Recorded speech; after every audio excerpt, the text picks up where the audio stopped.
Kevin Thomas Tully is founder and CEO of Scalecom. Kevin employed the principles of social selling long before the term entered the popular business vernacular. With a C-level background in sales, marketing, and PR, Kevin built multi-million-dollar sales infrastructures and trained award-winning sales teams across variable verticals both as an entrepreneur and corporate officer. Kevin brings extensive experience managing senior-level sales and marketing strategy, brand development, integrated communications, and social media content strategy for regional and national brands. For more than 2 decades, clients have trusted Kevin to do what others can't do, won't do, or haven't thought of doing. Kevin believes in the prescient advice of his father. The most important business skill is the ability to develop integrity-based relationships. Welcome to the Sales Acceleration Summit, Kevin. I'm Kevin Thomas Tully, the CEO of Scalecom. In the next 10 minutes, I'll show you some common sense strategies that will revitalize your revenue generation models. I use the word common sense because these tactics are all around you, hiding in plain sight. You're simply not employing them, not just yet. Now, my promise to you is this. If you're a fan of fruit, breakfast, or baked goods, you can make significant and actionable changes today that will affect your bottom line. In the sales industry, there's as much debate about the methodology of sales as there is about politics. Is sales an art? Is it a science?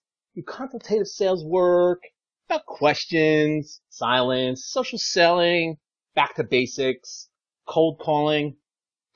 But nowhere is the term service ever mentioned. And that's wrong. Because at the heart of sales, when you're trying not to convince someone to buy something, a product or a service, you're actually performing a needs analysis and trying to help someone solve a problem or to make their business better or to ultimately enrich their lives or the lives of their families with whatever value you or your company is providing. Now that's sales. But at the end of the day, what you're actually doing is providing a service. And the mistake that 99% of industry professionals make, not just sales professionals, is that they forget that the most important part is the service. And why does everyone overlook service? Because our minds are elsewhere. Disruption. It's the holy grail for companies today, when everyone should probably think about a different D altogether, differentiation.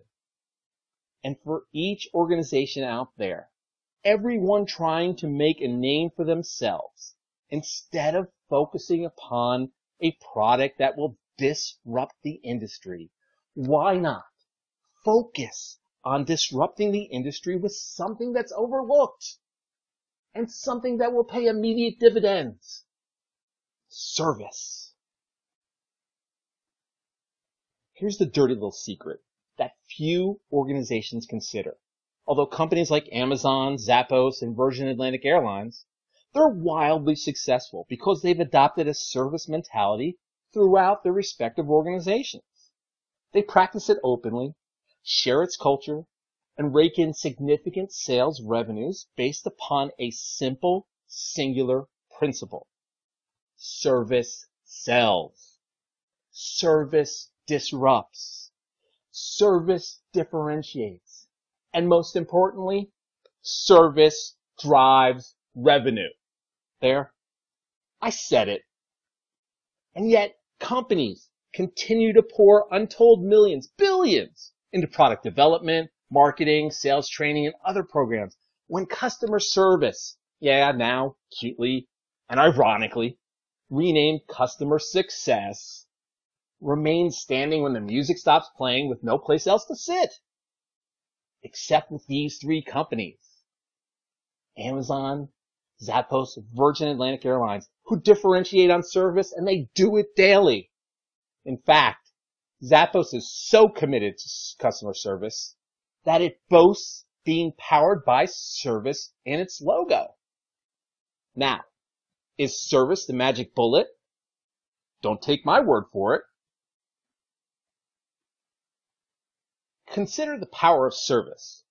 According to a North America Consumer Experience Impact Report, 85% of respondents say they'd be willing to pay up to 25% more to ensure a superior customer experience. 55% are willing to recommend a company because of outstanding service, more so than product or price. And 82% have stopped doing business with an organization because of a poor customer experience. Your clients, your customers, your buyers, your prospects have spoken. But are you listening? Seth Godin, he wrote about the topic of differentiation in his book, Purple Cow. And he says, you're either remarkable or you're invisible. So make a choice. I just want to share a personal story with you about a remarkable experience. As I neared 40, a funny thing happened. My arms seemed to get shorter and the windows got dirtier, in my car, my office, my home, everywhere. And because it's well known that as we age, our visual acuity may decline. But in my case, I developed a cataract in one eye. It required surgery. That's not the remarkable part. What the remarkable part is, it helped me to recover from the surgery and the shock of being the youngest cataract patient, as you can well imagine, by several decades. It was a gift that was delivered to me within hours of arriving home after my operation. My eye surgeon sent a handwritten get well note and 2 tickets for me to see my favorite football team. Now, he wrote in the note that because of his superior surgical skill, I'd be able to see the field better from the nosebleed seats he bought me. But still, I was home and there was already something there waiting for me. Was that remarkable? Do you think I'm going to recommend this eye surgeon to other people? And how many times do you think I've told this story? I'm telling it right now.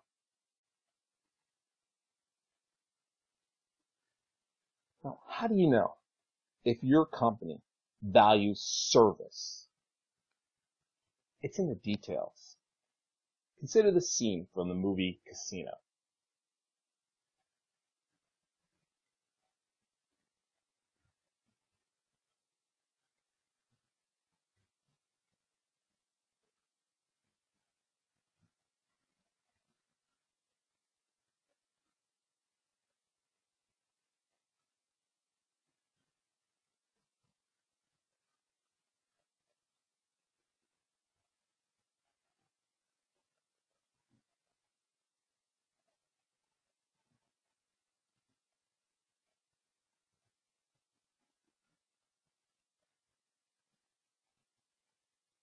Now, this scene is a testament to attention to detail. That's one of the hallmarks of remarkable customer service. Robert De Niro looks at his blueberry muffin, and he looks at the one that his breakfast companion is eating, and notices they're unequal. So, does your company treat each client differently based upon an arbitrary metric? Their spend, their length of relationship, or their ease of interaction? Are difficult clients downgraded in the eyes of your team? And if so, what's the cost of doing nothing, of not changing? Just like in the scene from the movie Casino, the baker believes that putting an equal amount of blueberries in each muffin is an impossible task. But Robert De Niro holds firm, and with good reason, despite the fact that it was always like that. Despite the fact that he fears change, despite the fact he thinks it can't get done, the economics of customer service are compelling. According to the Temkin Group, the average amount of revenue generated by a modest improvement in customer service over 3 years is $370 million for a $1 billion firm. That's almost 33% ROI. And reducing your customer deflection rate by 5% can increase your profitability by 25 to 125%. Leaders have more loyal customers than laggards. You can have the best product promoted by the best marketing team, sold by the top shelf sales staff. But if your customers don't remain, what do you have? you've got no growth. So, when you're ready to implement a service-based, revenue-driving culture, providing service, well, it's as easy as the 3 C's. First C, commitment. Takes your staff, a knowledgeable and passionate sales staff. It's essential. They are your frontline, customer-facing brand ambassadors. It's not enough that they know your product and service intimately. A mindset shift is necessary for your team. As Daniel Pink said, they've got to adopt a servant mentality. It's essential to serve before we sell. And then management. Buy-in and support from management. It's especially important when you're instituting new initiatives. A top-down approach with full participation from your direct sales team leaders. It just ensures that everyone on the team knows that this is just not another flavor of the month program with some short shelf life. Something new is going to come along next month and replace it. And then make a commitment to change. Embrace it. Feel the fear and do it anyway. Cross-training and teaching. If your company has a dedicated customer service department, rely upon their experience to institute best practices within your sales and marketing staff, because they can leverage existing client relationships to mitigate dissatisfaction. With proper training, a sales team member can not only solve any issue, but can cement and grow further business. If you employ a team approach for maximum retention and utilize role playing to familiarize your team with typical client customer situations and interactions, your revenue model will increase exponentially. And then finally, make the connection. Again, proper mindset cannot be overemphasized. Treat your client as you would treat a guest in your home. What kind of preparations would you make? Would you take out the good china? Would you clean the house? Would you make a home-cooked meal? Or would you just leave the dirty laundry in plain sight in a messy bathroom?